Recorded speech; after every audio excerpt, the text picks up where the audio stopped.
গোষ্ঠীর মেহমানদারি, একটা মহিলা ঘাড়ের উপরে বসে বসে খাচ্ছে। কথা বল না কেন? আর আল্লাহকে কমপক্ষে আল্লাহর কালেমাটা আমাদের জীবনে হিসাব করলে কমপক্ষে কয়েক লক্ষ বার বলছি, কিন্তু মসজিদে আজান হচ্ছে 5 বার। আল্লাহ পাক মুয়াজ্জিনকে দিয়ে ডাক দিচ্ছেন, হাইয়া আলাস সালাম।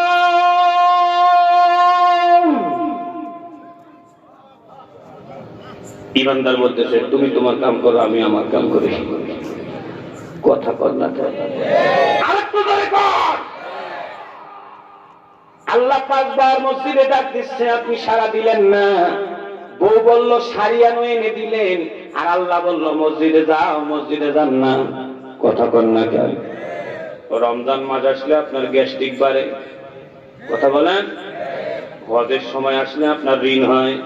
কুরবানি দেওয়ার সময় বাজারে যে গরুটা ঠেলে নিয়ে যায় না, ওইটা কিনতে যান। এবার আপনি একটু নিজের মাপ দিয়ে, যন্ত্র দিয়ে হিসাব করে দেখেন আপনি কত নম্বর ইমানদার। আপনি যদি আপনার বউয়ের মতো যদি আল্লাহকে গ্রহণ করতেন, খোদার কসম করে বলছি, 1 ওয়াক্ত নামাজ আপনার আমার ছুটে যেত না। আরেকটু জোরে কর। এই জন্য আমি আমার গাবুরা আবিয়ার ভাইকে প্রাণ ভালো অভিনন্দন জানাই। আমি বাংলাদেশে একজন মাত্র মেম্বার দেখেছি, যেই মেম্বারটা নামাজের তদারকি করে। মিথ্যা কথা বললাম নাকি? বুকে হাত দিয়ে সত্যিটা স্বীকার করবেন। আপনারা জানেন না, শুধু আপনাদেরকে যে ওয়াজের কারণে ভালোবাসি, কয়টা টাকা পাই এই জন্য না। আমি যত দূর থেকে আসি, যত টাকা খরচ করে আসি, পেশাদার কখনো ভাববেন না। যে হাদিয়া আমাকে দেওয়া হয়, আপনাদের নীলডুমুর বাজার থেকে একটা গাড়ি রংপুর আপনারা ভাড়া নিয়ে দেখেন, আপনারা তত টাকা আমাকে দেন না। কমপক্ষে 22 থেকে 25,000 টাকা নেবে আমার রংপুরের ভাড়া। একটা মাইক্রো ভাড়া নিয়ে দেখেন, তাই হবে। তত টাকা আপনাদেরকে ভালোবাসি শুধু আসে। কদিন আগে যে ঝড়টা হয়েছিল, এই ঝড়ের সময় আমি আবিয়ার ভাইকে SMS করেছিলাম, ভাই কি হয় একটু জানাইয়েন। আপনাদের প্রতি আমার এমনি একটা দুর্বলতা আছে, আমি বুঝাইতে চাচ্ছিলাম আপনাদের কাছে যে আমার আন্তরিকতাটা আছে। আমার আল্লাহর প্রতি আমার আন্তরিকতাটা যদি এইটুকু হয়, আমার কাছে কেমন জানি মনে হয় আমি পরিপূর্ণ ইমানদার।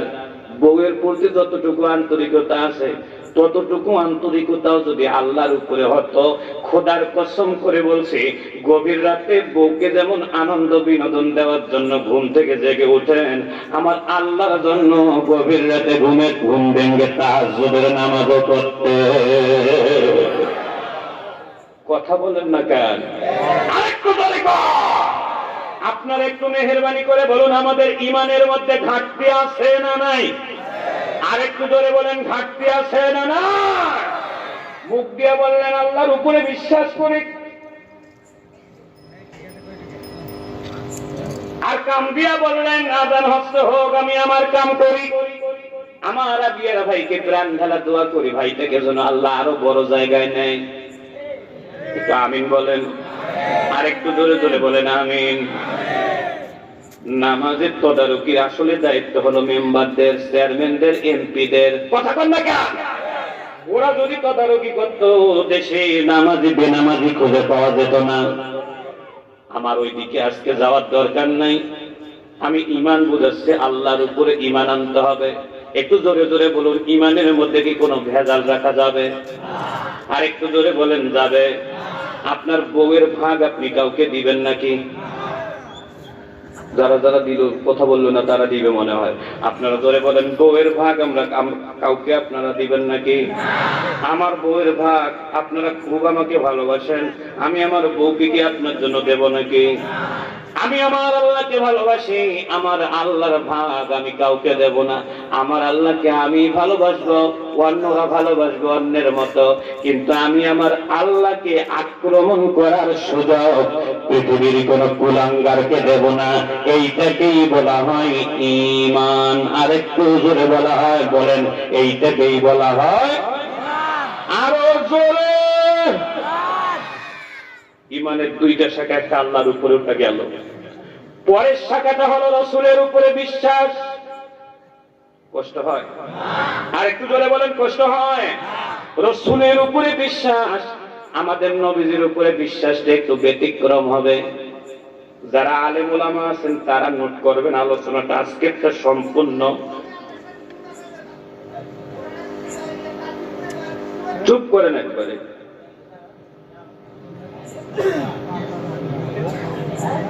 উদাহরণ বুঝে না, ফাও ফাও শুনলে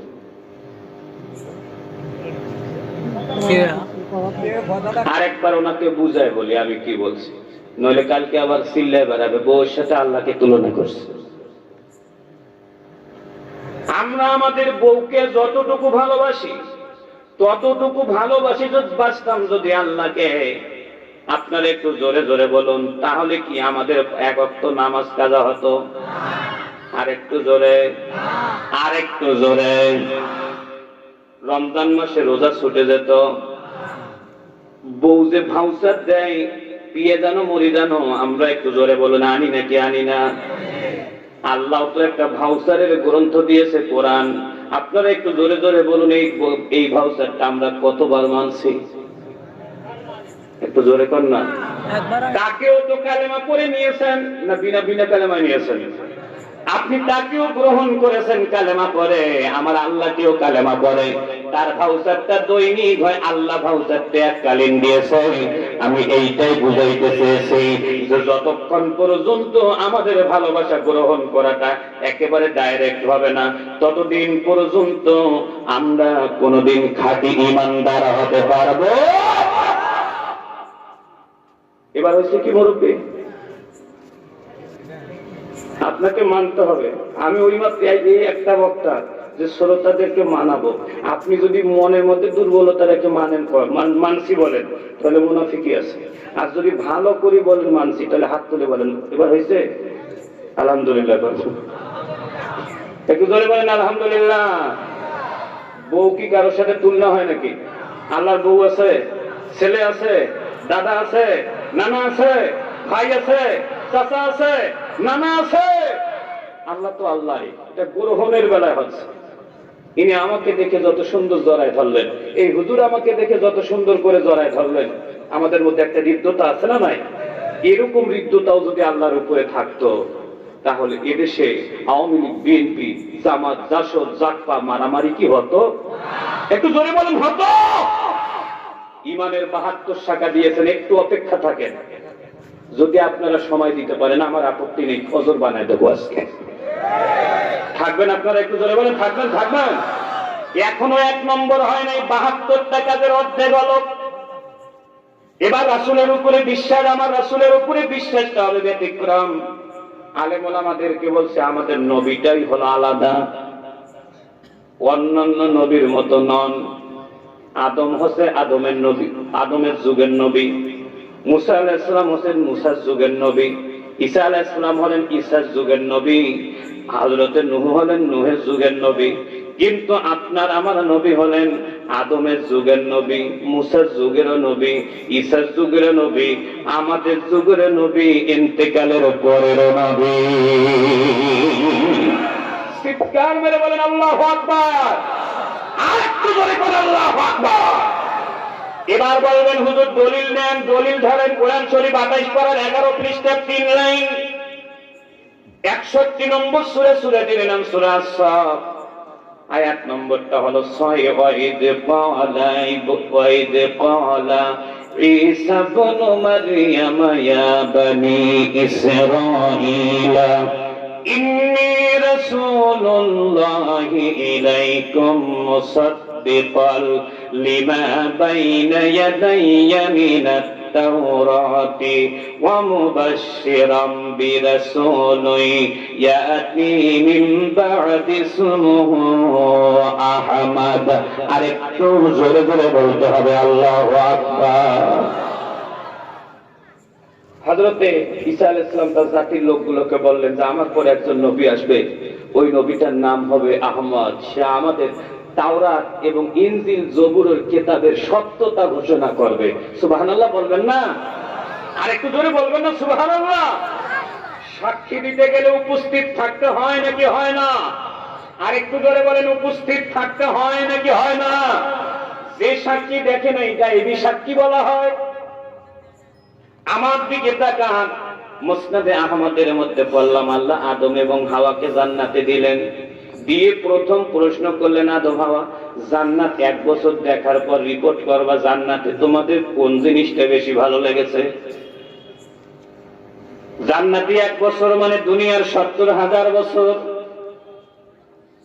দুনিয়ার 70,000 বছর জান্নাতে থাকার পর আদম এবং হাওয়া আল্লাহকে বললেন, আল্লাহ জিজ্ঞেস করলাম আদম রে, কতদিন পর্যন্ত কতদূর জান্নাত দেখেছো? বললেন আল্লাহ খুব দ্রুত চেষ্টা করেছি গোটা জান্নাত দেখার জন্য, 70,000 বছর চলেছে, কিন্তু মনে হয়েছে জান্নাতের 100 ভাগের 1 ভাগও এখনো দেখা হয় নাই। আর একটু আস্তে কোন সুবহানাল্লাহ। ওই জান্নাতে কি আপনাদের যেতে মন চায় না? আল্লাহ প্রশ্ন করলেন আদম,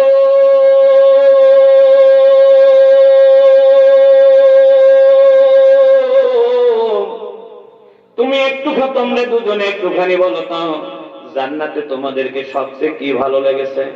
আদম এবং হাওয়া দুজনে মিলে বললেন আল্লাহ জান্নাতের সবচেয়ে দেখার জিনিস হচ্ছে জান্নাতের ফুল, আর জান্নাতের ফুল গাছ, ফলের গাছ, আর জান্নাতের বিভিন্ন প্রজাতির গাছ।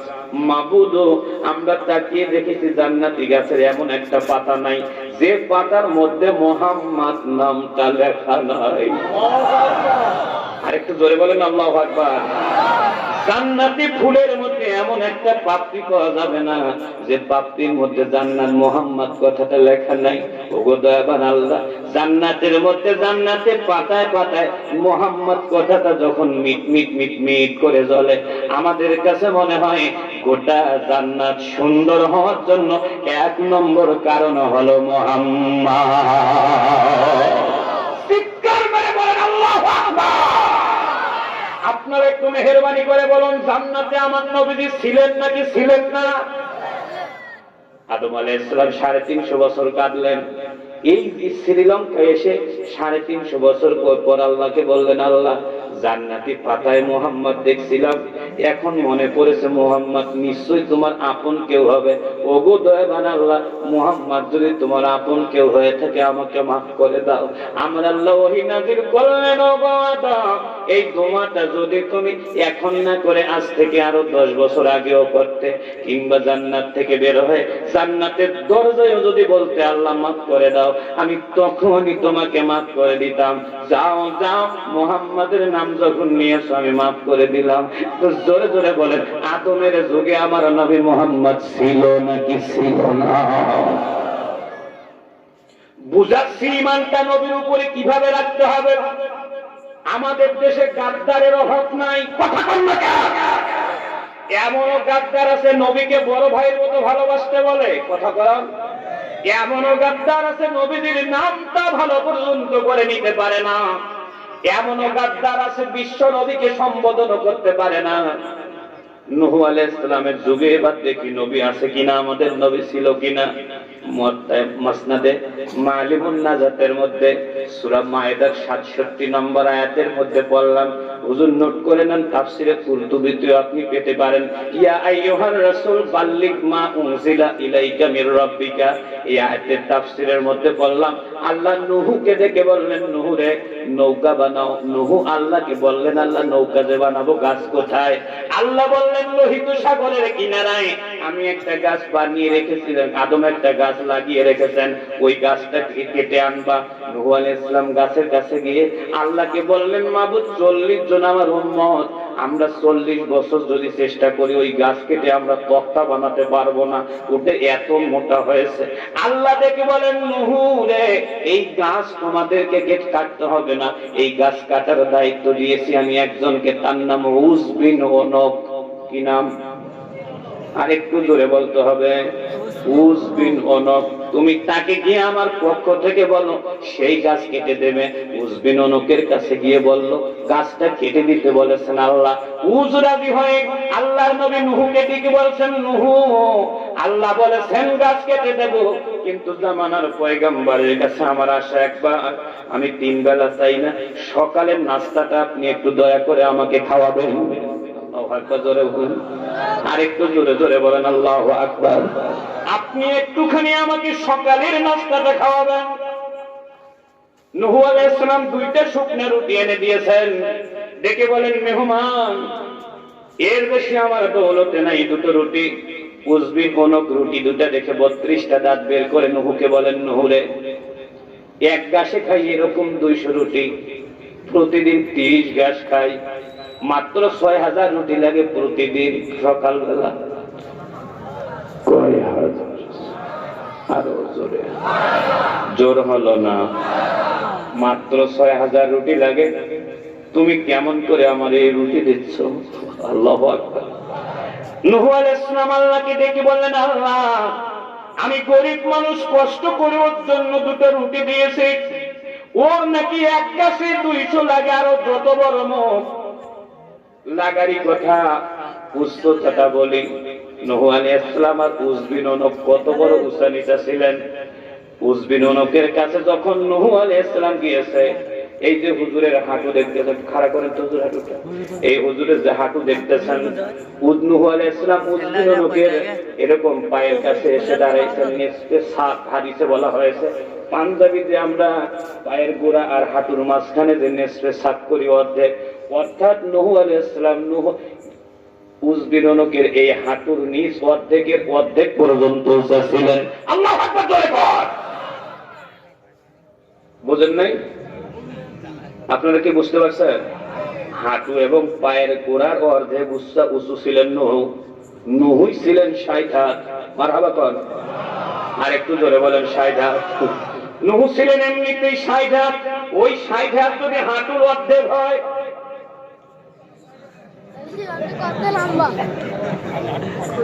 মালিমুন নাজাত তাফসীরে কুরতুবীতে দেখবেন এই উজবিন নককে যিনি মেরেছিলেন তিনি হলেন হযরত মূসা আলাইহিস সালাম। ওই দিকে যাব না, আমার রিসালাতের দরকার, রাসূলের উপরে বিশ্বাসের আলোচনার দরকার। আমি জাস্ট জায়গাগুলো নিচ্ছি। এ মুসলমানেরা, আমার আল্লাহ নূহকে ডেকে বললেন, নূহরে মোটেও চিন্তা করো না, তুমি সুন্দর করে রুটির গায়ে তোমার আঙ্গুল দিয়ে সুন্দর করে লিখে দাও, লা ইলাহা ইল্লাল্লাহু মুহাম্মাদুর রাসূল। একটু আস্তে কোন সাল্লাল্লাহু আলাইহি ওয়াসাল্লাম। এরপর রুটিটা লম্বা করে ওকে দেন, ওকে দাও, ধরে নিতে রুটি বললের পরে এরকম করে লম্বা করে হাবাইতে রেখো, হাবাইতে যেন পুরোটা একবারে না হান্দায়, হাবাইতে যেন একটু হলেও হাতের মধ্যে আটকায় রাখে রুটি। এইটা ঈসা আলাইহিস সালাম বলেন, নূহ বলেছেন যে রুটি খাবো কিন্তু পুরোটা একবারে খাইতে পারবো না, একটু হলেও হাতে রাখতে হবে। মারহাবা কোন, আর একটু ধরে বলেন মারহাবা। উস ডাক দিয়া বলে, হুজুর এক গাছে লাগে 200, দিলেন একটা রুটি পোটলা বানায়, তাও আবার পুরো খাইতে পারবো না। নূহ বললেন এটা আল্লাহর হুকুম। উজবিন নক ছিলেন ইমানদার, বলছে আল্লাহর হুকুম হলে তো মানাই লাগবে। করে কাটে নিছে, অর্ধেকের বেশিটা ঢুকাই দিয়েছে। যার মুখে দৈনিক একবারে অতগুলো ঢোকে, ও যদি ওইটুক ঢুকে, অত স্টিবানোর দরকার নাই, তুম করে ভিতরে ডেলিভারি দিয়ে দিচ্ছে। কিন্তু নিচের দিকে রুটির দিকে তাকিয়ে দেখে হাতের রুটির অর্ধেকটা আবার পুরা হয়ে গেছে। আর একটু জোরে করে, আরো জোরে বলেন। আবার কামড় দিয়েছে, আবার অর্ধেকটা পুরো হয়েছে, আবার কামড় দিয়েছে, আবার অর্ধেকটা পুরো হয়েছে। এরকম করে কামড় দেয় পুরা হয়, কামড় দেয় পুরা হয়, পেট ভরে গেছে, রুটি দুইটাই আছে। এবার আপনারা মেহেরবানি করে বলুন, নূহের যুগে আমার নবী মুহাম্মদ ছিলেন নাকি ছিলেন না? এবার মুসার যুগে আসেন, আল্লাহ মুসাকে বললেন, ইযহাব ইলা ফিরআউনা ইন্নাহু তাগা, ফিরআউন শয়তান হয়ে গেছে, ওর কাছে যাও। ফিরআউনের কাছে গিয়ে বলল, তাড়াতাড়ি করে কালেমা পড়ো। ফিরআউন ডাক দিয়ে বলে, বেটা মৌলবী, এতদিন পর্যন্ত মসজিদে কালেমা পড়েছো, আমি কিছু বলি নাই, হালকায় খানকায় মাদ্রাসায় কালেমার কথা বলেছ, তাওরাতের কথা বলেছ, আমি কিছু বলি নাই, তোমার কোন সাহস হয় সংসদে আসার? এই সংসদের কথা বললে আমাদের সমাজে এখনো একদল মানুষ আছে, ওদের পাছায় যেন কিছু দিয়ে কেউ গুদা দেয়। কথা বল না কেন? আরেকটু জোরে জোরে বলেন। এমনও না যে আমরা ওই জায়গায় একবার দুইবার গিয়া রটের বদলে বাস দিছিলাম, একবারও যাই নাই, খালি বলি যে ওখানে গিয়ে ভালো কাজ করতে হবে। কেন আমরা এটা বলি? এই জন্য আমাদেরকে যে কত গালি দেয়া হয় তার ঠিক নাই। গোটা পৃথিবীতে যারাই সংসদে হুজুর হয়ে সংসদের কথা বলাই যেন বড় অপরাধ। সংসদের কথা কে বলেছেন? আস্তে কন, আরো আস্তে। যাদের ঈমান দুর্বল তারা আস্তে বলবেন, যাদের ঈমান সবল আছে মরণকে তারা ভয় পান না, চিৎকার মেরে বলুন কে বলেছে?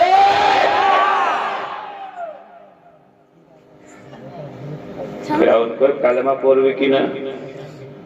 রাইতের বেলায় মাছ আলো দিয়ে মারে, এরকম গুদা দেয়, মাছ ফুটা হয়ে যায়। কি বলেন এটাকে?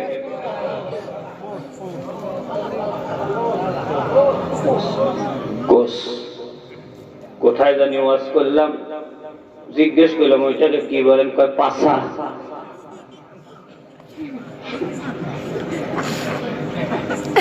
এইখানে শুনলাম কালা, ওখানে বললো পাছা। হুজুর করছে কোষ। আচ্ছা পাছা হোক আর কালা হোক আর কোষ হোক, ফুটা হইলেই হয়।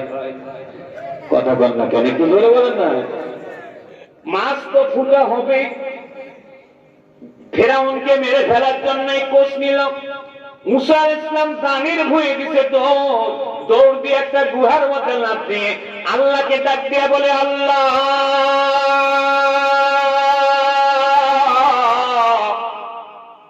এই যে কোষ নিয়ে আমার মাথার উপরে আসছে, ফেরাউনে কম শয়তানের শয়তান না।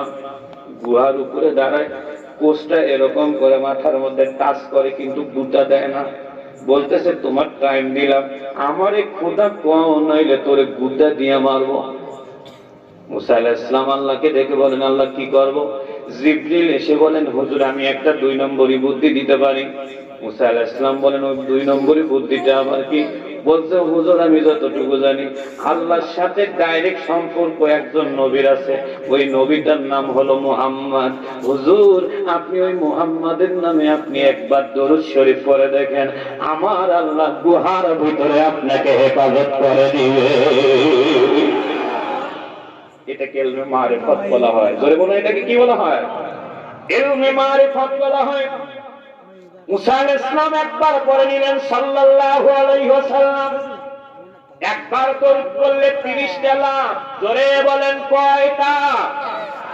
আরো জোরে। জোর হলো না। হুজুরা মনে মনে কয় এই যে নেসারি এত নতুন নতুন হাদিস পায় কই, আমরা জীবনে শুনিনি দরুদ পড়লে 30টা লাভ। হাদিসটা ওনারা জানে, ওনারা খালি ক্যালকুলেশন করে নাই। মান সাল্লাল্লাহু আলাইহি সালাতান ওয়াহিদাতান, আমার নবীজি বলেন যে ব্যক্তি আমার উপরে একবার দরুদ পড়বে আমার আল্লাহ পাক তাকে 10টা নেকি দান করেন। সুবহানাল্লাহ জোরে কোন। আমার নবীজি বলেন তাকে 10টা নতুন নতুন বুদ্ধি দান করেন। 10 10 কত হয়? 10 10 কত? 10 10 আর 10 20। 10টা নতুন নতুন সম্মান আমার আল্লাহ দেয়। 20 আর 10 কত হয়? একবার দরুদ পড়লে 30টা লাভ। সিজদায় মুসা আলাইহিস সালাম দরুদ পড়ার সাথে সাথে আমার আল্লাহ ফেরাউনের কোনো কথাই আর মুসার কানে শুনতে দেন না। আল্লাহ একটা পর্দা লাগাই দিয়েছে। ফেরাউন ভোকর ভোকর করতেছে, তুই আমারে খোদা কর, কিন্তু মুসার কিছু শুনে না। আল্লাহ উপর থেকে ডাক দিয়ে বলতেছে, ওগো মুসা বলো আমি কি তোমার রব নই? মুসা আল্লাহর দিকে তাকিয়ে শাহাদাত আঙ্গুলে উঁচু করে বলেন, হ্যাঁ রব্বুল আলামিন আপনি আমার রব। ফেরাউন হয়েছে মহা খুশি। আল্লাহ মুসাকে ডাক দিয়া বলেন, মুসা এই শয়তানকে যদি শাহাদাত আঙ্গুলে দেখাও তাহলে শয়তান খুশি হয়ে যাবে, তুমি একসাথে 2 আঙ্গুলি উঠাও। 7 আঙ্গুলিটা আমার দিকে তাক করো আর বুড়ি আঙ্গুলিটা ফেরাউনের দিকে তাক করো। বুড়ি আঙ্গুলিটা দিয়ে ফেরাউনকে বুঝাও যে তুই আমার কলা, আসলটা হইছে ওইটা। একটু জোরে জোরে বলেন, মুসার যুগে আমার নবী ছিল নাকি ছিল না? আর একটু জোরে জোরে বলেন, ছিল নাকি ছিল না? হিন্দু ভাইদের ধর্মগ্রন্থ হলো 4টা। জোরে বলেন কয়টা? আরো জোরে। জোর হলো না, সবাই ঋগ্বেদ, সামবেদ, যজুর্বেদ, অথর্ববেদ, রাসূলের বই। আশ্চর্য হয়ে যাবেন, এই বইটা লেখা হয়েছে নবীজির জন্মের 3500 বছর আগে। আসতে কোন সুবহানাল্লাহ, আরো আসতে। এই অথর্ববেদটা লেখা হয়েছে বিশ্ব নবীর 3500 বছর আগে। এই বেদের মধ্যে লেখা আছে, ইদং জন উপস্রুত নরা সংস ইস্তবিশ্বতে সৃষ্টিং সহস্র নবতিং চকৌরম আরুষ্মেষু দদ্দহে অষ্টাদশ প্রবাহন্নে বধূ মন্ত দীর্ঘশ বর্ষারথস্বনি জিহিরতে দীপ্তিস্মন উপস্পৃশ এস এসায় মানহে শতং নিষ্কাশ দশরজং ত্রিণী মতন্ন পরতাং সহস্র দশগুণাং বৎসরে বৎস বৃক্ষ নপক্ষে শকুনাং নষ্টে জিহ্বান চর্চরিতে সুর নভরিজরে প্রদেভাস মনুষ্য বৃষাকা ইবারতে অবৎপুত্রকা ইসাম্মদ্গা ইবাসতে প্ররেধিং ভরস্য গোবিন্দং বসবিদং দেব প্রেমাং বাচং শ্রীনা হিসুনা বিরস্তারম কতরত্ব আহরানি দধিমন্থং পরিশ্রুতং জাতং পতিং বিতৃষ্যতি রাষ্ট্রাজ্ঞ পরীক্ষিত ভূতার মিন্দ্র মহাসুরেন্দ্রা অল্ল জ্যেষ্ঠং শ্রেষ্ঠং পরমং ব্রহ্মং অল্ল অল্লাম ইন্দ্র মাতৃং বরুণ মাগ্নি মহুরথ তপ নম মোহাম্মদ অল্ল রসুল বরস্য অল্ল অল্লাম সম্ভলে বিষ্ণু যশা সে গৃহে প্রাদুর্ভাব আহম সুমাতাং। যার যত বুকে শক্তি আছে সবটুকু শক্তি দিয়ে বলুন আল্লাহু আকবার। নবীর জন্মের 3500 বছর আগে ওদের বেদের মধ্যে লেখলো, অদূর ভবিষ্যতে একজন লোক আসতেছে, এই লোকটার নাম হবে নরসংস, যেটার বাংলা অর্থ প্রশংসিত, যেটাকে ট্রান্সলেট আরবি করলে পড়া হয় মুহাম্মদ। আরেকটু আসতে কোন আল্লাহু আকবার। তাহলে নবীর জন্মের 3500 বছর আগে ওদের বেদের মধ্যে মুহাম্মদ ছিল নাকি ছিল না? শুধু ওইটুক বলে নাই, ইস্তু বিশ্বতে মুহাম্মদটা এমন একটা নাম হবে, ওই নামটা পৃথিবীর প্রতিটা মানুষের ঠোঁটে ঠোঁটে থাকবে।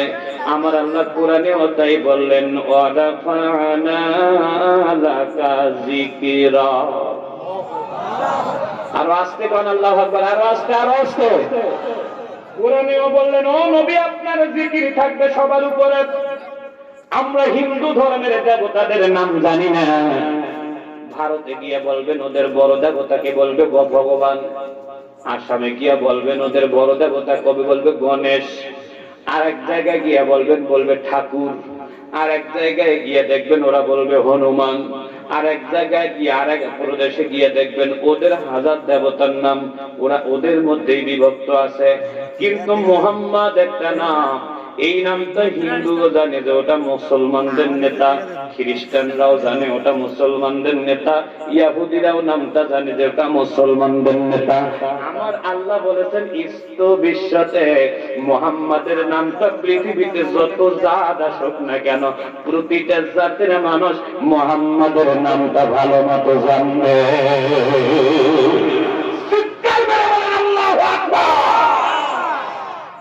বিরক্ত হচ্ছেন নাকি? চলবে না, বন্ধ করবো? চলার পক্ষে আছেন আপনারা ভাই?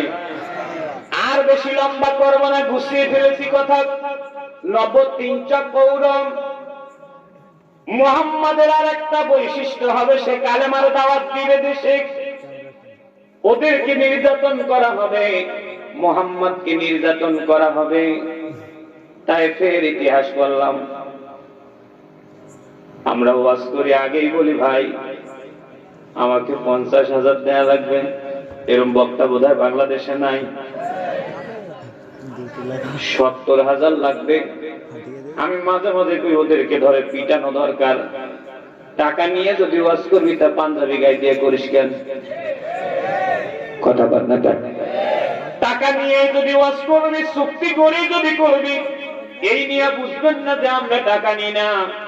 কিন্তু কোনদিন আপনাদের শেখাটির মানুষ বলতে পারবে না টাকা আমি গনে দেখেছি। কোনদিন শেখ বাড়ির মানুষ একবারও বলতে পারবে না টাকা গনে দেখেছি। কখনো নদীর পার হওয়ার পর পোটলা যদি দেখি একটু পাতলা পাতলা মনে হয়, তখন হয়তো পার হয়ে যাওয়ার পর একটু মনটাকে বুঝ দেওয়ার জন্য একটু গনে টনে দেখছি। আমার গোটা জীবনটাই আমি তাই করেছি, শুধু শেখ বাড়িতে নয়। এ মুসলমানেরা 1 লাখ নেই, আবার মাহফিলের দিন ফোন করে বলে টাকা না দিলে যাব না। কথা কন না কেন? এদেরকে দাওয়াত দিবেন না, এদের ওয়াজ শুনবেন না, এরা হলো ডেলেবার। কথা কন না কেন? এরা কি ডেলেবার? যদি বলেন এটা কি জায়েজ, আমি বলবো হ্যাঁ জায়েজ, এটা নেওয়া জায়েজ, কিন্তু কোনো সব হবে না, ও তো সব টাকা দিয়ে কিনে ফেলাইছে। লেবার হিসাবে আসবে, 1 লাখ টাকার কাজ করেও চলে গেছে। কথা কন না কেন? এই জন্য চুক্তি করবেন না। ওয়াজ করবো হেদায়েতের জন্য, চলার জন্য টাকা লাগবে। আমার যদি কম হয় বলবো ভাইজান ভাড়াটা হইছে 2,000 টাকা দিলে আপনার ভাবি খাবে। কথা কন না কেন? আরেকটু জোরে জোরে বলেন। ইসলামটা চলবে এই কায়দায়। চলুন আর একটু সামনে নিয়ে যাই। তায়েফে নবীজি গেলেন, বুড়ো বুড়ো মানুষকে দেখে বললেন আঙ্কেল কালেমা বলেন। বুড়োরা রাগ করে বলল, তাড়াতাড়ি করে উঠে চলে গেল। বাড়ির জুয়ান ছেলেদেরকে পাঠায় দিল, যাও তো একটা পাগলা আছে ওকে মারো। তাকিয়ে দেখলো ছেলেরা এসে 250-60 জন 65 জন ছেলে এসে তাকিয়ে দেখে হ্যাংলা পাতলা একটা ছেলে আসছে, যুবক আসছে, ও কালেমার দাওয়াত দিচ্ছে। একটা লোক সাথে আর একজন পাগলের মতো আর একজন। ওরা চিন্তা করলো এতগুলো মানুষ 2 জন পাগলকে মেরে কি লাভ? কুত্তাগুলোকে ডাক দিল। 250 বাড়ির 250 কুকুর দৌড় দিয়ে আসলো আমার নবীজিকে মারার জন্য। ইসলামের ইতিহাসটা বড় কষ্টকর। হযরত যায়েদ রাদিয়াল্লাহু তাআলা আনহু বলেন, আমি তাকিয়ে দেখি পোষা কুকুরগুলো পাগলের মতো দৌড় দিয়ে নবীজিকে কামড় দেওয়ার জন্য আসতেছিল। আমি সামনের দিকে আমার নবীজিকে দৌড়িয়ে ধরলাম আর বললাম, ইয়া রাসূলুল্লাহ, প্লিজ আপনি আমার আশ্রয় থাকেন, আমার শরীরের ভিতরে লুকিয়ে থাকেন। আমার সিদ্ধান্ত হলো কুত্তা আগে আমার দেহ খেয়ে ফেলবে, তারপর আপনাকে কামড় দিতে দেব। আমার নবীজি ডাক দিয়ে বলেন, যায়েদ রে, তুমি একটু সরে দাঁড়াও। তায়েফের বৃদ্ধরা, তায়েফের যুবকরা আমাকে না চিনতে পারে। আমার কেমন জানি মনে হচ্ছে কুত্তাগুলো ভুল করবে না। যায়েদ বলছেন, আমাকে হুজুর বললে আমি একটু সরে দাঁড়ালাম। যেই না সরে দাঁড়িয়েছে, কুকুরগুলো ঘেউ ঘেউ করে ঠিকই আসলো, এসে আমার নবীজিকে কামড় দিল না। প্রথম যেটা দৌড় দিয়ে এসেছে ওটা এসে বিশ্ব নবীর কদম মোবারকে চুমু দিয়ে, আল্লাহর নবীর কদম মোবারকে চুমু দিয়ে 2 পায়ের মাঝখানে, বিশ্ব নবীর 2 পায়ের মাঝখানে কুত্তাটা শুয়ে যায়। এক এক করে কুত্তাগুলো আসে আর চুমু দেয় আর শুয়ে যায়, একটাও নড়ে না। মারহাবা কর, আর একটু জোরে জোরে বলেন মারহাবা। বিশ্ব নবী কুকুরগুলোর নিরাপত্তার কথা চিন্তা করে আমার নবী ওদেরকে হাত দিয়ে ইশারা করলেন যে তোমরা চলে যাও। এবার যুবকগুলো বড় বড় পাথর নিয়ে নবীজিকে পাথর মারা শুরু করলো। আমি এখন এই জায়গায় চিন্তা করি, আমিও তো কালেমার দাওয়াত দিচ্ছি, আপনারা 50-60 জন যদি আমাকে বড় বড় পাথর দিয়ে ঢেলেন, আমার অবস্থাটা কি হবে?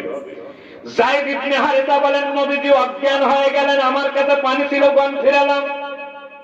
দ্বিতীয়বার আবার অজ্ঞান হলেন, আবার জ্ঞান ফিরাইলাম।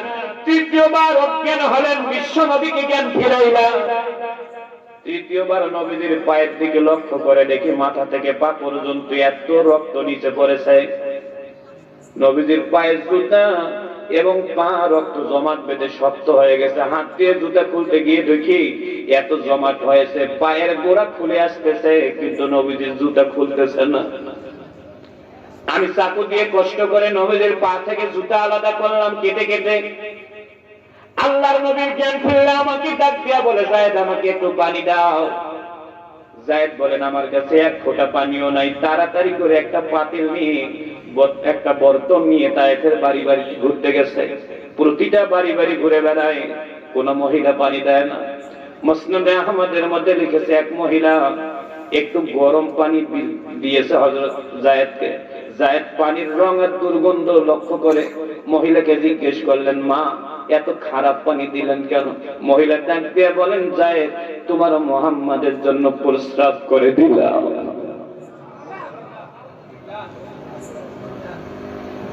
ওদের বেদের মধ্যে লিখেছে এত নির্যাতন করবে মুহাম্মদ, নির্যাতন সহ্য করতে না পেরে নবতিঞ্চ কৌরব নিজ দেশ ছেড়ে আরেক দেশে হিজরত করবে। আল্লাহু আকবার কি বলা যাবে না? আরেকটু জোরে জোরে বলা যাবে নাকি? আল্লাহু আকবার। এ মুসলমানেরা, আর সামনে আপনাদেরকে নিতে চাই না। ওদের বেদের মধ্যে আর একটা দারুণ তথ্য লিখেছে, আরুষ মেশু দত্ত হে, মুহাম্মাদের বাপ থাকবে না, মা থাকবে না, এমনকি স্ত্রীটাও থাকবে না, মার খাবে সান্ত্বনা দেওয়ার মতো। আমার আল্লাহ মুহাম্মদকে আরুষ মেশু, আল্লাহু আকবার, সবাই মারবে কিন্তু নবীজিকে একটু মলম লাগে দেওয়ার মানুষ দুনিয়ায় বেঁচে থাকবে না। আমার আল্লাহ পাক আমার রাসূলকে ডেকে নিয়ে আরশে মুআল্লায় কাছে ডেকে নিয়ে সান্ত্বনা দিবেন। রাষ্ট্র পরিচালনার যাবতীয় মন্ত্রতন্ত্র, যাবতীয় ট্রেনিং দিয়ে আরশে মুআল্লা থেকে দুনিয়ায় পাঠাবেন। আপনারা একটু জোরে জোরে বলুন, আমার নবীজি আরশে মুআল্লায় মেরাজ রাতে গিয়েছেন না যান নাই?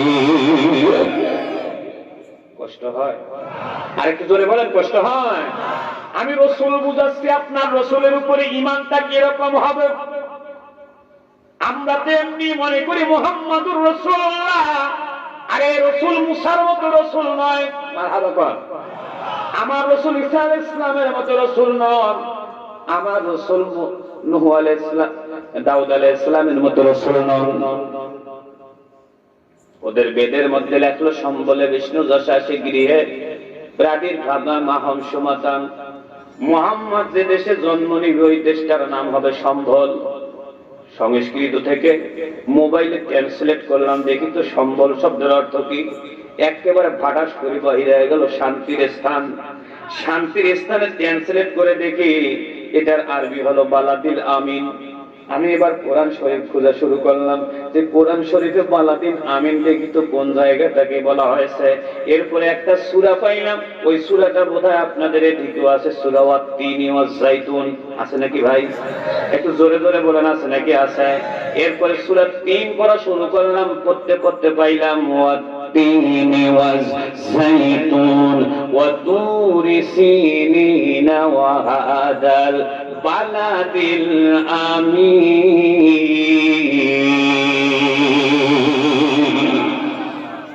মক্কায় হলো বালাদিল আমিন, মানে মক্কায় মুহাম্মদ জন্ম নেবে। বিষ্ণু যশা হবে বাপের নাম। বিষ্ণু মানে খোদা, যশা মানে দাস। খোদার দাসের আরবি হলো আব্দুল্লাহ। মায়ের নাম হবে সুমাতাং। সুমাতাং মানে মতি গতি ভালো যার, মুরব্বীদের কথা অবনত মস্তকে যিনি মেনে নেন, এটার নাম হলো আমেনা। আরবিতে বলে আমেনা। কবি নজরুল তাই সুন্দর করে গান গায়ে ফেললেন, আপনারা সবাই মিলে আমার সাথে গাইতে পারেন। একটু গলাটা আছাড় মারেন আগে, তারপর গানটা গাবো। একবার নবীজির পিতা আব্দুল্লাহ, নবীজির মাতা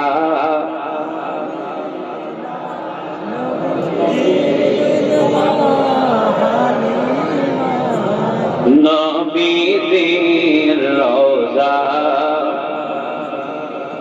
আরেকবার নবীজির পিতা আব্দুল্লাহ, নবীজির মাতা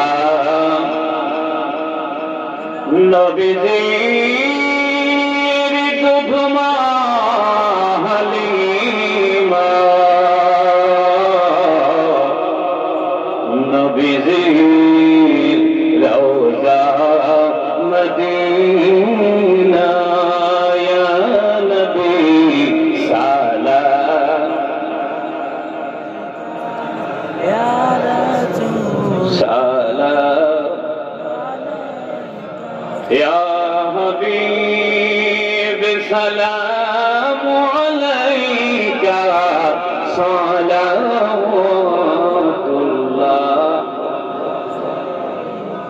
নবীর উপরে 3 ভাবে ঈমান আনতে হবে। আমার নবী জন্মের আগের নবী। এবার 2 নম্বর চ্যাপ্টারটা আছেন আমার নবী জন্মের পরেরও নবী। আল্লাহু আকবার জোরে বল। ঈমান আনতে হবে নবীর বেলায় 3 ভাবে, তিনি জন্মের আগের নবী, জন্মের পরের নবী। আমার নবী জন্মের পরের নবী, কারো সন্দেহ আছে নাকি? হাত উঁচু করে বলেন আমার নবী জন্মের পরের নবী, আছে কারো সন্দেহ? আমার নবীর পরে আর কোন নবী আসবে না, এতেও কোন সন্দেহ?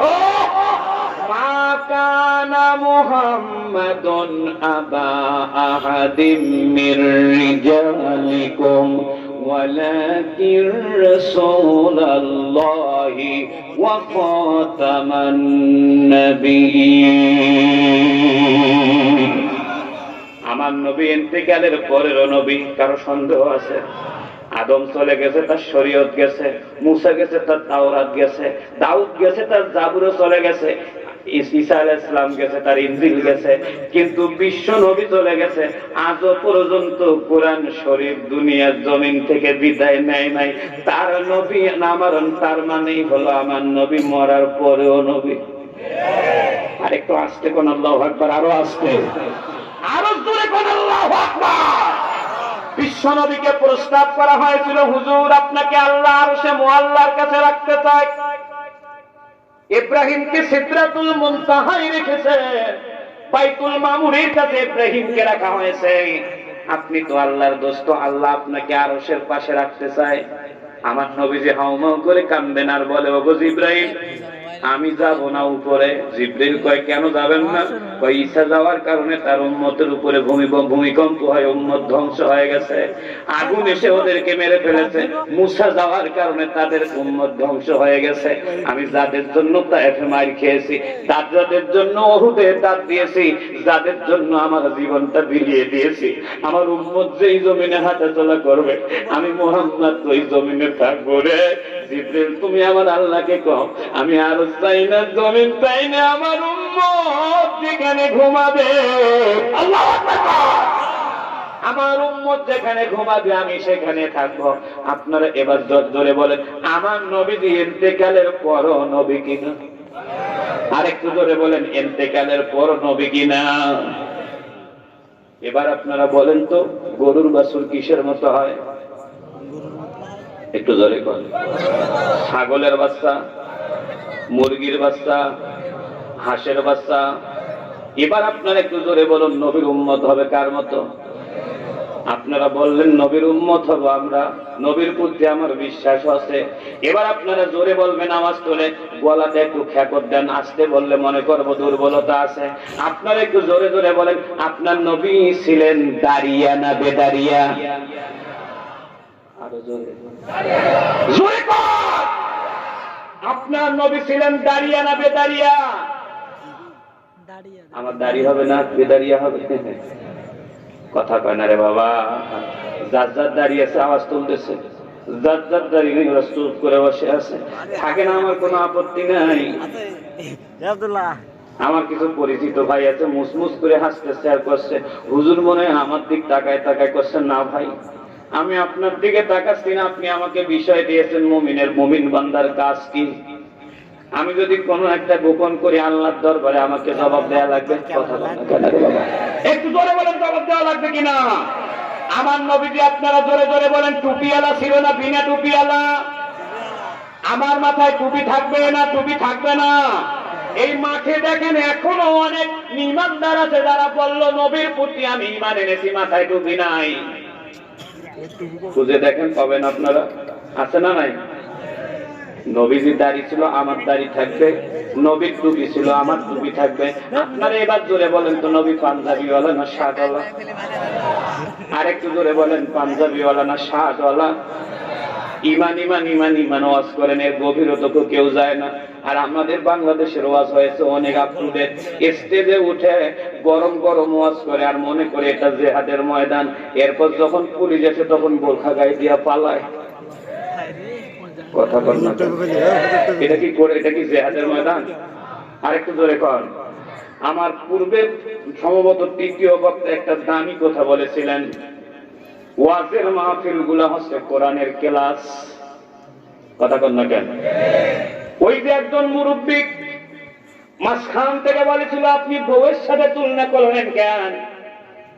ওনার জড়তা যেমন আমি ভেঙে দিয়েছি, এরকম ওয়াজ করতে করতে দুই একটা মানুষ বিরুদ্ধে যেতে পারে। আমার উদ্দেশ্য, আমার কাজ ওর বিরুদ্ধে মানুষকে লেলিয়ে দেওয়া নয়। আমার দায়িত্ব হলো ওই লোকটাকে যতক্ষণ বুঝে নাই ততক্ষণ বুঝায় দেওয়া। কিন্তু আমরা কি করি, কোন মানুষ যদি হুজুরের বিরুদ্ধে দাঁড়ায়, ওর জন্য জুতার অভাব থাকে না। কথা কন না কেন?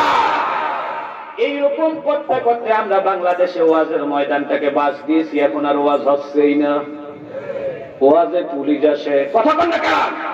অনুমতি নেওয়া লাগে। শুধু যে ওরা দায়ী, আমরা নিজের দোষটা একবারও খুঁজি না। কথা কন না কেন? ওয়াজ কি রাষ্ট্র কায়েম করতে হবে, রাষ্ট্রে ইসলাম কায়েম করতে হবে, এটা ছাড়া কি আর ওয়াজ নাই? আমি মনে করি ওটাও করতে হবে, এটাও করতে হবে। আর এটাও মনে রাখবেন, মুনাফিক দিয়ে যদি ইসলাম কায়েম করেন, আল্লাহর কসম করে বলছি, একদিনও ক্ষমতায় থাকা যাবে না। 12 ঘন্টার মধ্যে ক্ষমতাচ্যুত হওয়া লাগবে। আর ইমানদারদেরকে দিয়ে যদি একবার রাষ্ট্র ক্ষমতায় বসতে পারেন, আল্লাহর কসম করে বলছি, কিয়ামত পর্যন্ত আর আপনাদেরকে কেউ নামাতে পারবে না। এই জন্য আগে আমাদের ঈমান ঠিক করতে হবে। আপনারা চিৎকার মেরে বলুন, আমার নবী পাঞ্জাবি ওয়ালা ছিলেন না সাদাওয়ালা? আমার গায়ে কি থাকবে? আমি কিন্তু শার্ট নিষেধ করি নাই যে ওটা হারাম। ওটা প্রয়োজনে আপনি করতে পারেন, আমি ওটাকে হারাম বলবো না। কিন্তু আপনি যদি নবীর উপরে বিশ্বাস করেন, আপনার দাড়ি রাখার দরকার আছে না নাই? এক চ্যাংড়াকে জিজ্ঞেস করলাম, কি ভাই, নবী তো জীবনে দাড়ি কাটে নাই, এক মুষ্টির নিচে, কি ভাই তোমার দাড়ি 1.5 ইঞ্চি কেন? হুজুর, আমি এক হুজুরের কাছে শুনছি, দাড়ি হয়েছে নবীর নূর, ওখানে লাগা যাবে না খুর, কাশি দিয়ে যায় যত দূর, আমি তাই মারতেই আছি। আপনারা জোরে বলুন, এই কাজ করা যাবে? আরেকটু জোরে বলুন, এই কাজ করা যাবে? তাহলে নবীর উপরে বিশ্বাস মানে, নবীজি জিহাদের ময়দানে গিয়েছেন, আমাদেরকেও জিহাদের ময়দানে যাওয়া লাগবে, লাগবে না? আরেকটু জোরে। এই জিহাদের কথা শুনলে কি হচ্ছে, চুলকানি ওঠে। এই যে হুজুর তলোয়ার বাহির করলো, আপনারা যদি অনুমতি দেন, একটু ডিজিটাল কায়দায় আমি জিহাদটা বুঝাই। বলবো ভাইজান? একটু জোরে বলেন। বলবো। আমার জিহাদের বুঝটা বর্তমান সমাজের আলেমদের সাথে মিলে না। নোট করেন, আয়াতটা দেখেন। এটা হলো 2 নম্বর ওয়াজ। وَجَاهَدُوا فِي سَبِيلِ اللَّهِ بِأَمْوَالِهِمْ وَأَنفُسِهِمْ فِي سَبِيلِ اللَّهِ।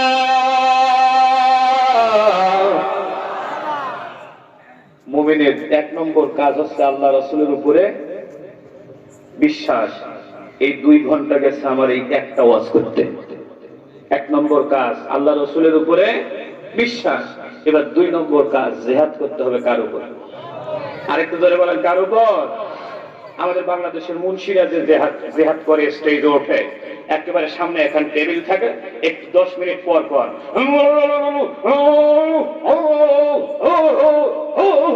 করে এমন দেয়, আর পাবলিক কিছু উন্মুক্ত হয়ে করছে, যে বেটা স্লোগান দেয়, মুখেও দাড়ি নাই, গায়েও পাঞ্জাবি নাই, প্যান্ট শার্ট পরে কয় আল্লাহর আইন চাই, সৎ লোকের শাসন চাই। কথা কন না কেন?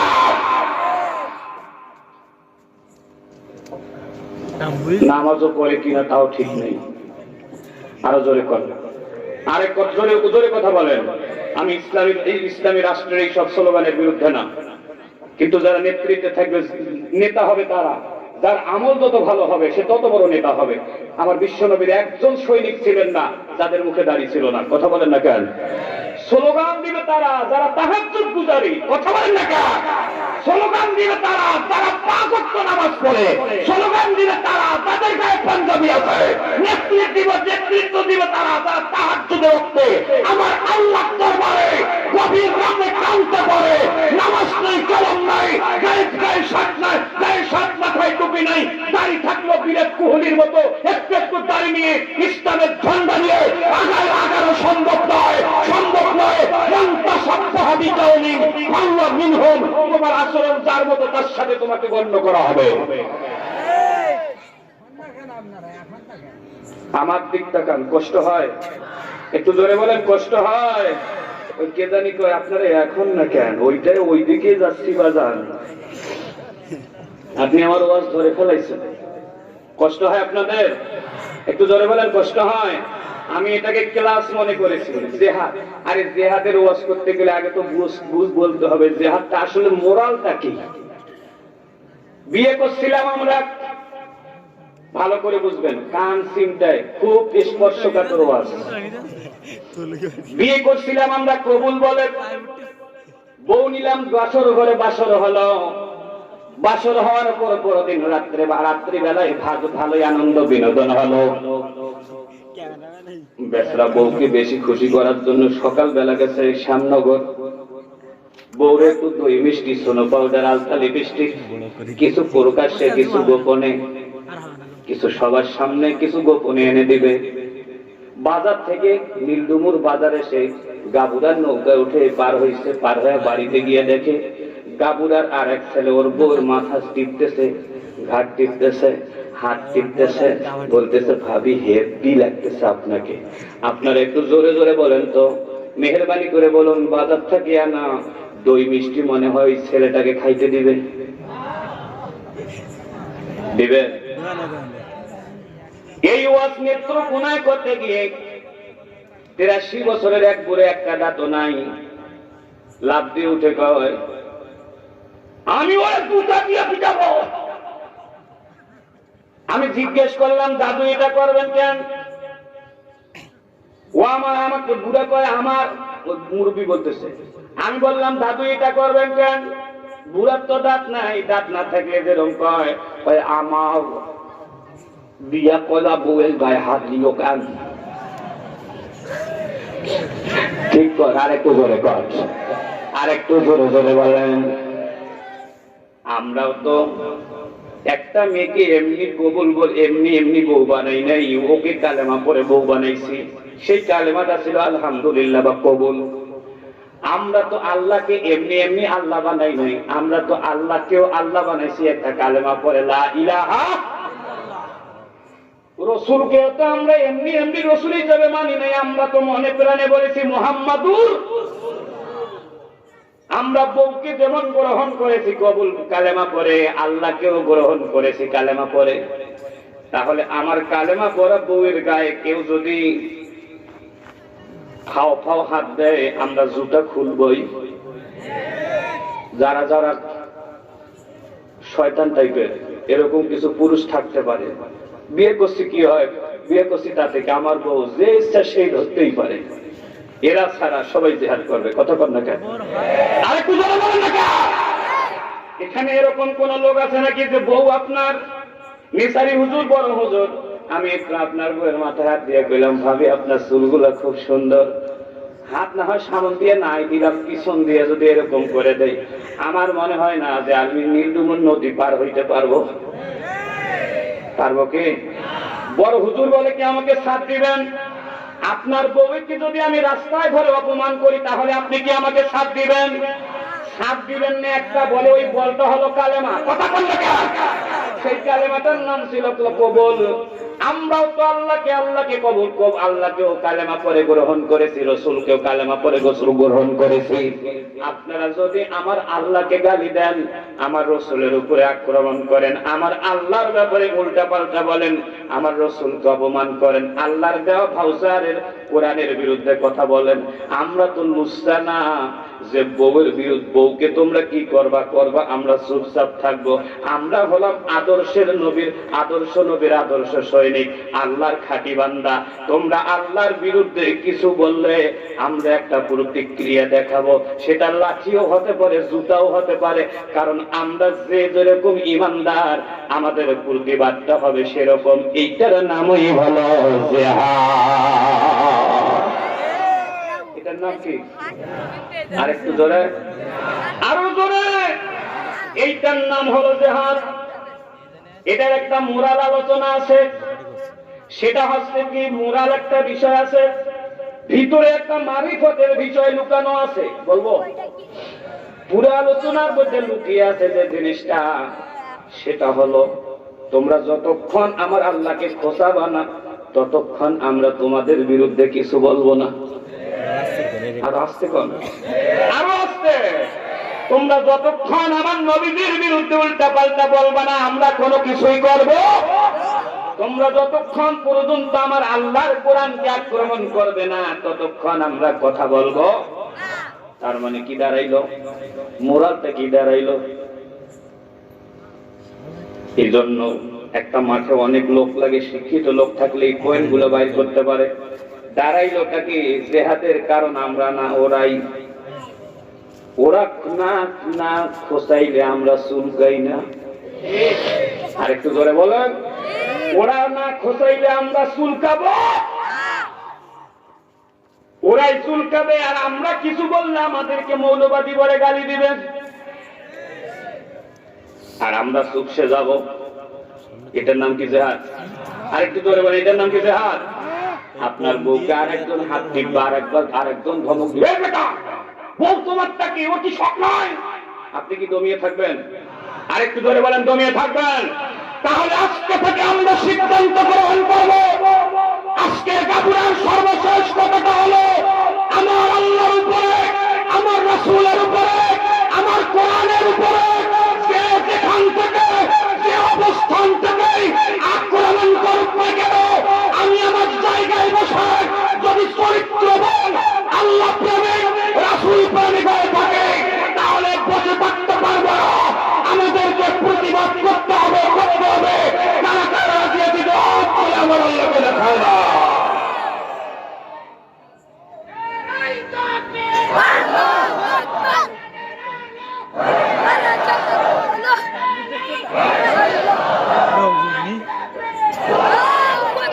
এখন লাগবে আরেকটা জিনিস বোঝানো লাগবে, না বুঝলে আজকের ওয়াজ ক্লিয়ার হবে না। বলবো? একটু ধরে বলেন, বলবো? বলবো? ও নামাজের জন্য আর জেহাদের জন্য একই জিনিস লাগে। নামাজের জন্য মসজিদ লাগে, নামাজের জন্য ইমাম লাগে, নামাজের জন্য মুয়াজ্জিন লাগে। আমি কি ভুল বললাম? আমাদের বাংলাদেশে মসজিদে না মসজিদ আছে, ইমামও আছে, কি আছে? আচ্ছা, ওনারা যায় কই? বিরক্ত করলাম মনে হয় আমি। কয়টা বাজে এখন? ও 12টা পার হয়ে গেছে।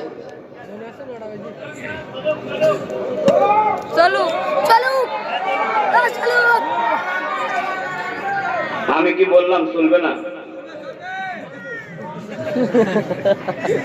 আমি তো বলি নাই যে চলবে না। চলবে? যে কয়জন বলতেছেন ওই কয়জনে যদি করে চলবে আর বাকিগুলো চলে যায় তাহলে মাঠ হয়ে যাবে মানচিত্র। যারা বলেন চলার পক্ষে আছেন একটা হাত উঁচু করে বলেন তো চলবে? লিল্লাহে তাকবীর। আওয়াজ দিয়ে বুঝান যে এখনো ক্লান্ত হন নাই। লিল্লাহে তাকবীর। না আপনারা এখনো টাটকা আছেন? ঠিক আছে, কথা বলেন। মসজিদ আছে, জিহাদের জন্য আর নামাজের জন্য একই জিনিস লাগে। যে মসজিদ লাগে, নামাজ ইমাম লাগে, আর মুয়াজ্জিন লাগে, আর মুসল্লি লাগে। ভালো করে দেখবেন, জিহাদের মাঠে জিহাদের মাঠ লাগবে, জিহাদের আমির লাগবে, জিহাদের মুয়াজ্জিন লাগবে, জিহাদের সৈনিক লাগবে। নামাজেও লাগে 4 দল, জিহাদেও লাগে।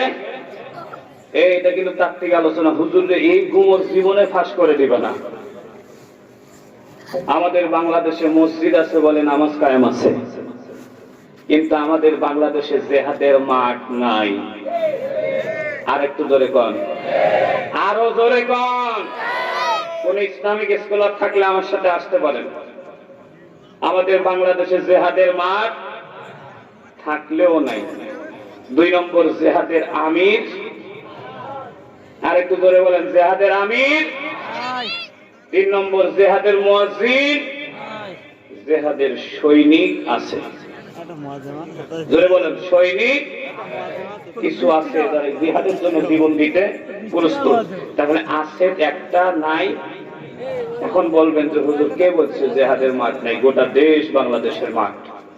মানলাম, এটাও আছে। আমির আছে, জামাত যারা করেন ওরা বলবেন যে আমার দলের আমির জিহাদ ঘোষণা করবে, চরমনার বিশ্বের ফতোয়া দিবে, ও জিহাদ মানি না। আসতে করে হেফাজতে ইসলাম ফতোয়া দিবে, ও জিহাদ মানি না। কথা বলে না রে বাবা। কয়দিন আগে মামুনুল হক কি লাইনে আসছো, বাপরে বাপ, একটা বক্তব্য শুনে শেষ। কি যে হয়ে গেল, এখন সবাইকে আমরা চুপসে গেছে, চুপ করে আছে। কথা বলেন না কেন? কারণটা কি একটু বুঝাচ্ছি। আমি তো গাবুরাকে দূরের মাঠ মনে করি না, এটা মনে করি আমার নিজের বাড়ি। সত্যি করে বলছি, আমি এখানে কোনো সময় রাগ ঢাকবাজ করি না। এত খোলামেলা কথা কেউ বলবে না, আমি বুঝাচ্ছি। দেখেন, জামাত যদি জিহাদ ঘোষণা করে, চরমনায় কি মানবে? কওমিয়ালারা মানবে, চরমনাইওয়ালারা মানবে, শর্ষিনাওয়ালারা মানবে, হেফাজত মানবে, খেলাফত মানবে। তার মানে কি? আর চরমনাই যদি জিহাদ ঘোষণা করে, এটা কি জামাত মানবে? খেলাফতে কয়দিন আগে মামুনুল হক ভাস্কর্যের বিরুদ্ধে কথা বলছিল, সব মৌলবি কি এক হয়েছিল? ওর পাশে দাঁড়াইছিল। তার মানে ওর পাশে কেউ দাঁড়া নাই। সরকার একটা দাবত দিচ্ছে, বিলাই যা গর্তের মধ্যে ইন্দুরের মতন ঢুকে গেছে, আর বাহির হচ্ছে না। তার মানে আমরা ইসলামটাকে টুকরো টুকরো করে ফেলেছি। এই জন্য আমাদের দেশে ইসলামের কোন নেতা নাই, দলের নেতা আছে। আরো মনোযোগ দিয়ে শুনবেন, আমাদের দেশে ইসলামের কোন নেতা নাই, বা দলের নেতা আছে। বাবা যাচ্ছে চট্টগ্রাম, ছেলে বাপকে ডাক দিয়ে বলতেছে, আব্বু কাঁঠাল খাবো। জোরে বলেন, কি খাবে? আরো জোরে, জোর হলো না। চিনেন তো কাঁঠাল নাকি? বাপের কাছে ছেলে আবদার করছে, ছেলে বাবা কাঁঠাল কিনে আনছে, কাঁঠালের গায়ে কাটা থাকে না, কাটা। ছেলে জিজ্ঞেস করছে, আব্বু এগুলো কি? কয় কাটা। এবার ফাটাইছে, হাতে লাগছে কি? আব্বু এগুলো আবার কি? কয় আঠা। এরপর আরেকটু গভীরে গেছে, দেখে চামড়ার সাথে লেগে আছে, লম্বা লম্বা ঝুলে ঝুলে। কয় আব্বু এগুলো আবার কি? লোল লোল করতেছে, এটা আবার কি? কয় চাপড়ি। আপনারা কি বলেন? ওয়া না, যেটা খাওয়া যায় না, ওয়ার মতো।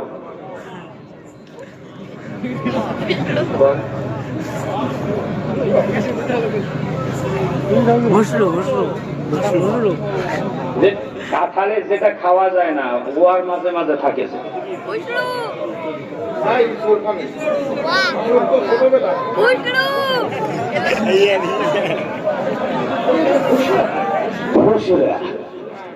কথা কন না কেন? আর একটু ধরে বলেন। ওইটাকে বলে ভুসরা। এরপরে এত বড় একটা গোল বাইরেছে, আব্বু এইটা কি? ওয়া। আপনারা কি বলেন? রোয়া। আব্বু বলছে যে মুখেতে ভালো লাগবে না, ও মুখে দিছে, দেখে ভিতরে আর একটা গোল শক্ত। আব্বু এইটা কি? কয় বিসি। এরপর দেখি এ মাথা ও মাথা এরকম মোটা একটা শক্ত শুয়ে আছে। কয় আব্বু এটা কি? কি বলেন আপনারা?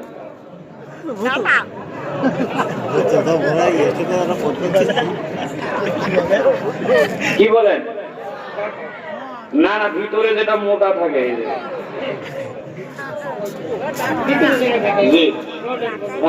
এরকম মোটা থাকে, সাদা যেটা।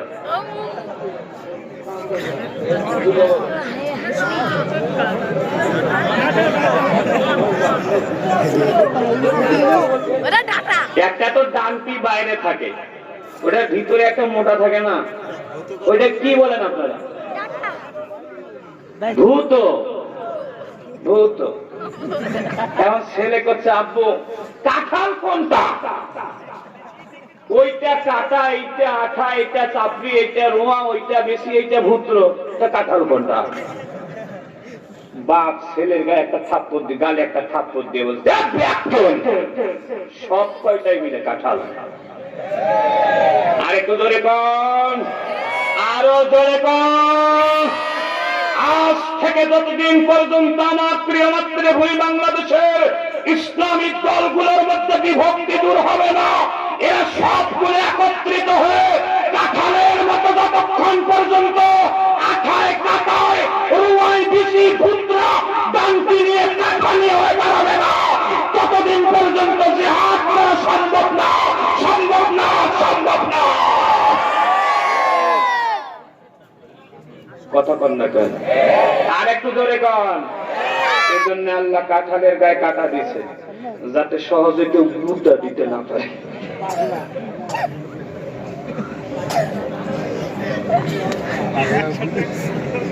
আল্লাহ আমাদের সবাইকে আমল করার তৌফিক দান করুন। আর একটু জোরে কন, আরো জোরে। আজ যা আলোচনা করলাম, আল্লাহ আমাদের সকলকে আমল করার তৌফিক দিন।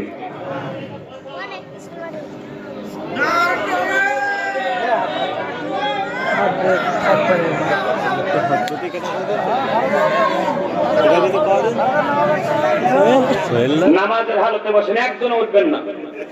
আমার মাহফিল থেকে দোয়া ছাড়া যাবেন কি জন্য? আমি কি আপনাদের বুটা দিছি নাকি? তাহলে দোয়া ছেড়ে উঠবেন কেন? নামাজের হালতে বসেন, যেভাবে নামাজ পড়ে সেভাবে বসেন।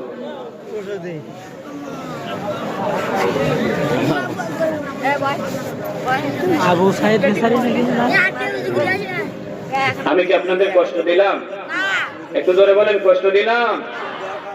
আপাতত যে যেখানে আছেন সেখানে থাকেন, আর চাপ প্রয়োগ করেন, আমরা যেন এক হতে পারি। একটু জোরে বলেন আমিন। আর একটু জোরে বলেন আমিন। নইলে এক এক করে সবাইকে সাইজ করা হবে, আমাদের দাঁড়ানোর জায়গা থাকবে না। আর একটু জোরে বলেন। আমরা দলের গোলামি করব না, আমরা ইসলামের গোলামি করব। আর একটু জোরে বলে, আমরা দলের গোলামি করব না, আমরা ইসলামের গোলামি করব। যতদিন পর্যন্ত ইসলাম একটা হবে না, ততদিন পর্যন্ত জিহাদের মাঠ তৈরি হবে না। কারণ জিহাদের মাঠের জন্য আমির লাগে একটা, কিন্তু বর্তমান বাংলাদেশে ইসলামী দলের আমিরের সংখ্যা হলো 364টা। কোন আমির ঘোষণা করবে আর বাকি সব আমির করবে, ওই জিহাদ আমরা মানি না। চরমনের পীর সাহেবের ভক্ত কি বাংলাদেশে কম? শশিনের পীর সাহেবের ভক্ত কি বাংলাদেশে কম? গোটা বাংলাদেশে সবার ভক্ত আছে। এই জন্য আমাদের সবার স্লোগান একটাই, বিশ্বের মুসলিম। আমার একটু জোরে বলেন, বিশ্বের মুসলিম। আর একটু জোরে বলেন, বিশ্বের মুসলিম। আল্লাহ যদি কোনোদিন আমাকে বাঁচিয়ে রাখে, ইমানের কাজ হচ্ছে 72টা। একটা আয়াত দিয়ে দুটা বিষয়ের উপরে জিহাদটা শুরু করলাম, শুধু সংজ্ঞাটা দিলাম। জিহাদটা কাকে বলে? জিহাদের মাঠের জন্য আমির লাগে, মাঠ লাগে, নেতা লাগে, আর মুয়াজ্জিন লাগে। এইটুকু বুঝাইলাম। জিহাদ কখন ফরজ, কিভাবে করতে হবে, এই আলোচনাগুলো রেখে দিলাম। জীবনে কখনো কথা হলে এখান থেকে আলোচনা হবে ইনশাআল্লাহ। আর বিষয় জিজ্ঞেস করবেন না কোনোদিন, এইটাই লিখে দিবেন, মুমিনের পরিচয় ও গুণাবলী আমার মুখস্থ থাকবে, যে এইখান থেকে আমাকে যাওয়া লাগবে। আল্লাহ আমাদের সকলকে কবুল করুন, জোরে বলো না আমিন। আমার আবিয়ার ভাই ওই আমার নিজের ভাইয়ের চেয়েও বেশি খুব ভালোবাসে।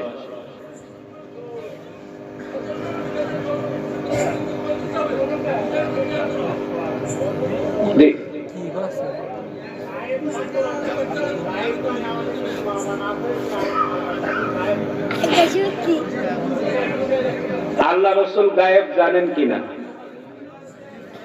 এটা একটু আপনাদের জানা উচিত নাকি? আসলে গায়েবের মালিকানা, গায়েবের আসল মালিক কে? কোরআনে দলিল আছে, আলিমুল গায়বি ওয়াশ শাহাদাতি হুয়ার রহমানির রহিম। আর রাসূলের গায়েব শব্দটার অর্থ জানেন? গায়েব শব্দটার অর্থ আছে বিনা উৎসে যিনি জানতে পারেন, তিনি হচ্ছে গায়েব জাননেওয়ালা। বিনা উৎসে শুধু একজনই জানেন, তিনি কে? আর একটু জোরে বলেন, তিনি কে? আর নবীজি নিজেই তো বলেছেন, ওমা ইয়ানতিকু আনিল হাওয়া ইন হুয়া ইল্লা ওয়াহয়ুন ইউহা।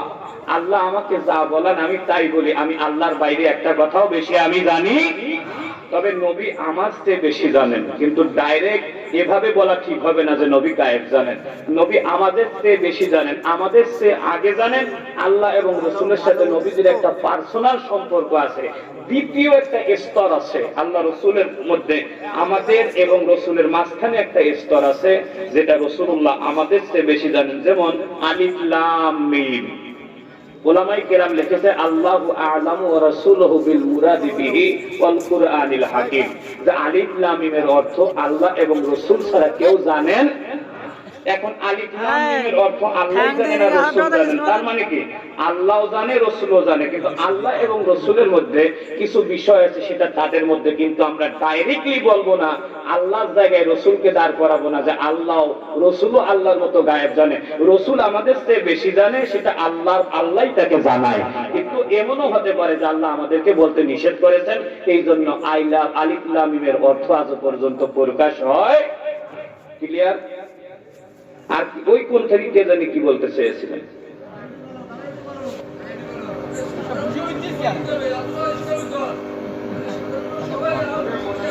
এখন আমি এখান থেকে বাগাবুড়া 600 মানুষের কাছে এই ফতোয়া দেব কিভাবে?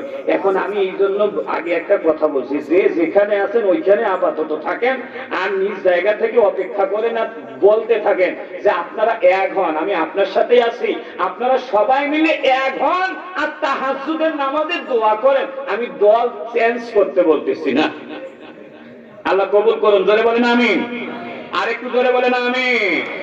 এগুলো তো জাতীয় পর্যায়ের কথা, এটা ঢাকা থেকে ঘোষণা আসবে।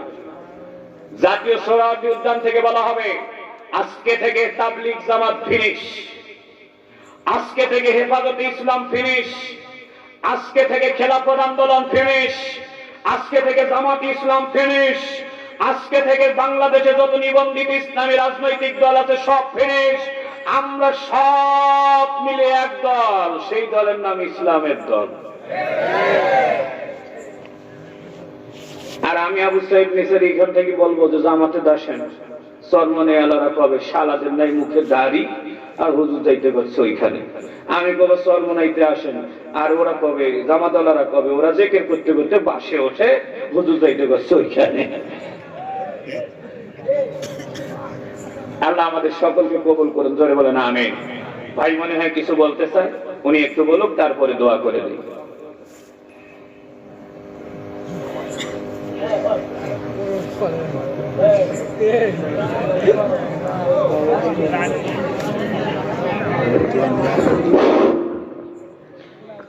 সম্মানিত মুসল্লিবৃন্দ, আসলে আমাদের এলাকায়